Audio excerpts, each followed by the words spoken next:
All right, everybody, Mental Health Monday, Mindset Training Part 2. We're going to go a little bit more into how the brain works for mindset training. So there's some basic neuroscience we need to get into so we can get a grip of what's happening in our brains. The brain, like your bicep, is a muscle. You can exercise it and it will get better at whatever task that you're learning. Methods of learning is another whole discussion altogether, but in this case, we're going to look at the method used with the book, The Talent Code by Daniel Coyle, where he explains how greatness is not something you are born with, but something you learn in a particular way.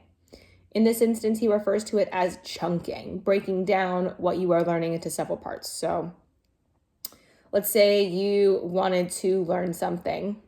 Say you wanted to, learn how to kickbox. So the first thing you do is you show up to the class, and then you learn what a jab is, and then you learn what a cross is. And then maybe you put them together and now you got a jab cross combo or a jab cross hook upper combo. And you keep repeating that until you know it. And then you learn more things like back fists and roundhouse kicks and front kicks and side kicks and push kicks and back fists and ear claps and all of those things. And then you just keep repeating and repeating and repeating and repeating. And by the time you're done, you now know all of your kickboxing moves besides the fun ones that we throw in occasionally.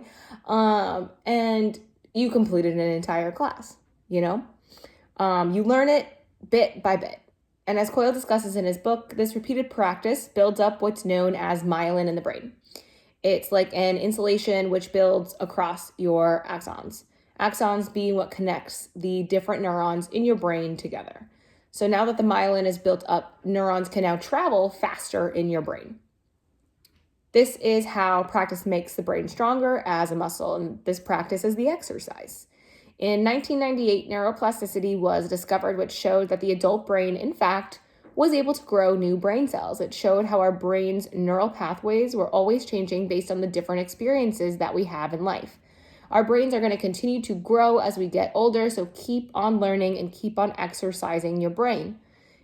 It's what it takes to have a growth mindset. And the truth is, the fixed mindset is actually not a real thing. It was created within your own mind. So knowing this is extremely powerful, but putting it to work is now going to be your task.